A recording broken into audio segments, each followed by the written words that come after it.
Hello friends, I am Aprati. Welcome back to our channel plants space. आज की video उन लोगों के लिए है जो नींबू के पौधे को लेकर काफ़ी परेशान रहते हैं। पौधे पर नींबू नहीं आते हैं या फूल तो आते हैं लेकिन झड़ जाते हैं।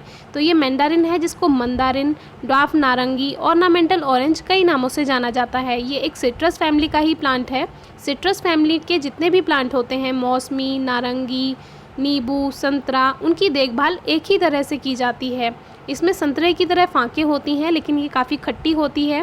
साल में 2 बार फ्रूटिंग करती है। सर्दियों में इसके फ्रूट्स ऑरेंज हो जाते हैं, लेकिन गर्मियों वाली फ्रूटिंग में इसके जो फ्रूट्स होते हैं, यानी छोटी छोटी नारंगी होती हैं, वो ऑरेंज नहीं होती हैं, ग्रीन ही रहती हैं और काफ़ी खट्टी रहती हैं।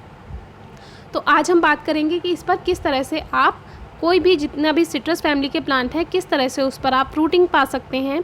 तो साल में 1 बार पौधे को रिपॉट ज़रूर कीजिए, क्योंकि मिट्टी पुरानी होती रहती है पॉट में, तो उसमें जो पोषक तत्वों की कमी हो जाती है। हम फर्टिलाइज़र देते रहते हैं, लेकिन वो ऊपर ऊपर ही वर्क करता है। इसीलिए साल में 1 बार रिपॉट ज़रूर कीजिए।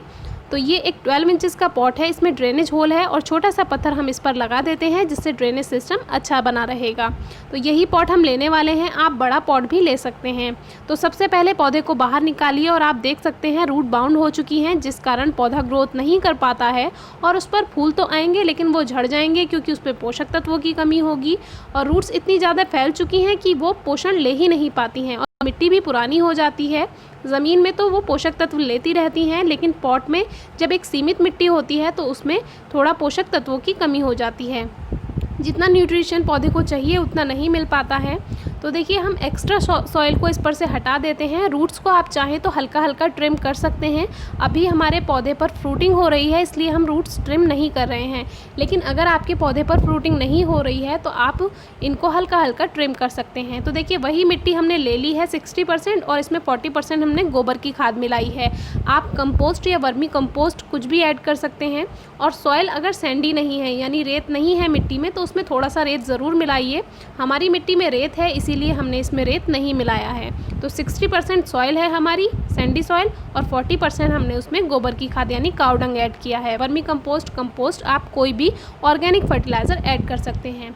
तो हमने इसकी रूट्स ट्रिम नहीं की हैं, इसको ऐसा का ऐसा ही हम वापस रख देते हैं। केवल हमने सॉइल ही चेंज की है, क्योंकि फ्रूटिंग है इसलिए हमने हल्की रूट्स इसकी ट्रिम नहीं की हैं। आप हल्का हल्का ट्रिम कर दीजिए रूट्स को, लेकिन एक बात का ध्यान रखिए, जब भी आप प्लांट की रिपोर्टिंग करें, या तो स्प्रिंग सीज़न में करें और या फिर रेनी सीज़न में करें। स्प्रिंग सीज़न यानी कि फरवरी और मार्च में करें, या फिर आप इधर जुलाई अगस्त में आप इसकी रिपोर्टिंग कर सकते हैं।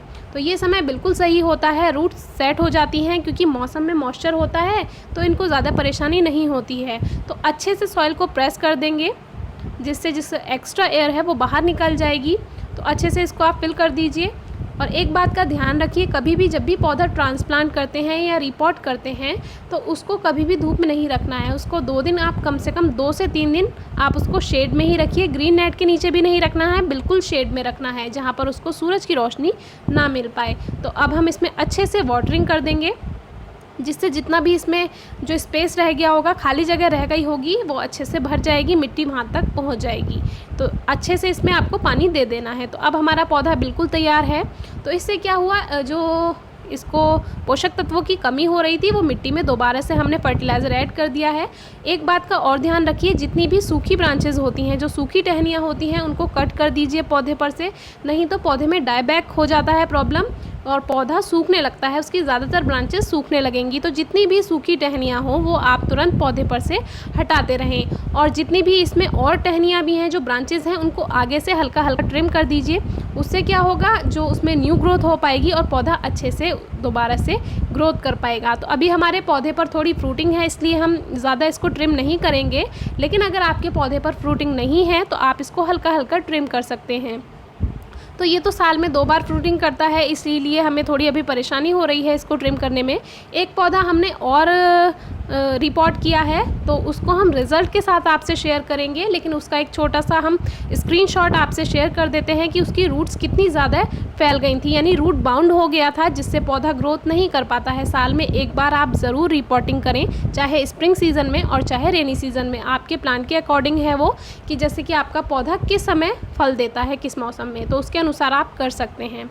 तो ये एक हमारा हिबिस्कस है, जो कि अभी हमने कुछ दिन पहले आपको बताया था कि अगर गुड़हल का पौधा आपका फूल नहीं दे रहा है तो आपको उसको तुरंत रिपोर्ट कर देना चाहिए। तो आपको वीडियो डिस्क्रिप्शन बॉक्स में मिल जाएगी, जिसमें हमने सावनी वाली वीडियो शेयर की थी कि पानी किस तरह से पौधे में होल्ड हो जाता है। तो इसको देखिए आप, ये वही 12 इंचेस का पॉट है और अब इसमें बहुत अच्छी फ्लावरिंग हो चुकी है। 2 फूल आज खिले थे, लेकिन एक फूल पूजा के लिए तोड़ लिया था और एक फूल पौधे पर ही रहने दिया था, और भी कलियां आ रही हैं। देख सकते हैं कितनी ज़्यादा कलियां पौधे पर आनी शुरू हो गई हैं। तो ये रिज़ल्ट है उस वीडियो का। तो डिस्क्रिप्शन बॉक्स में शायद वो 298 वीडियो है, सावनी के नाम से आपको मिल जाएगी वो, जिसमें हमने वाटर लॉकिंग का बारे में बात की थी। तो डिस्क्रिप्शन बॉक्स में आप वीडियो ज़रूर चेक कीजिए। तो रिज़ल्ट भी आप देख सकते हैं। कोई क्वेरी है, क्वेश्चन है, कमेंट बॉक्स में पूछिए, फेसबुक पेज पर पूछिए, इंस्टाग्राम पेज पर पूछिए, और वीडियो कैसी लगी कमेंट बॉक्स में ज़रूर बताइए। Thank you.